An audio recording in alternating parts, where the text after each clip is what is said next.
అంటే ఉగ్రవాదం ఈసారి చెప్పం పూర్తిగా మనం. ఉమ్, అంటే ఇప్పుడు మనం ఇచ్చిన very straight simple angle operation ఏంటంటే ఉగ్రవాదం మీద ఆపరేషన్ సింధూర్, ఇది మా ప్రకటన. అవును. ఇప్పుడు కర్ణగుట్ట వీటి మీద ఏం పెట్టారు, ఉమ్, ఆపరేషన్ అదేదో పేరు పెట్టారు కదా, కోరేగావ్ వీటికి సంబంధించినటువంటి ఇష్యూస్ మీద. అట్లాగే దీనికి ఒక ఆపరేషన్ పేరు పెట్టారు. నక్సలైట్లు చచ్చే వరకు ఆ పేరుతోనే లేపుతారు.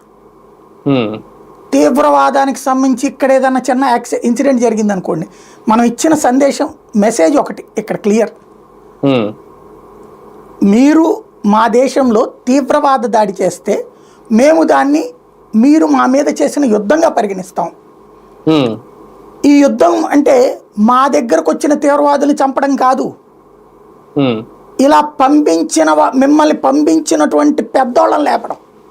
వాడు ఇంట్లో ఉన్నా లేపుతాం, ఇంటి బయట ఉన్నా లేపుతాం, మీ స్థావరంలో ఉన్నా లేపుతాం. ఇకపైన తీవ్రవాదులు భారత్ మీద దాడి చేయాలంటే ఫస్ట్ చేయాల్సిన పని, వాడు ఏ ఆఫీసులో కూర్చున్నాడో ఆ ఆఫీస్ నుంచి మళ్ళీ వెళ్ళిపోవాలి అవతలకి. ఉమ్, ఎక్కడున్నాడో తెలియకుండా చూసుకోవాలి. ఉమ్, వాడు మంచి నిన్న ఏంటి చుట్టూ 100 బిల్డింగుల మధ్యలో, లైక్ మన పాత బస్తీ లాంటి, ఉమ్, మన బెజవాడ గుంటూరులో కొండల మీద ఇళ్ళు ఉంటాయి చూడండి, అట్లాంటి పొజిషన్. ఉమ్, కానీ 1000 ఇళ్ల మధ్యలో ఎట్ట పట్టుకుంటాం మనం వెళ్ళి ఆపరేషను?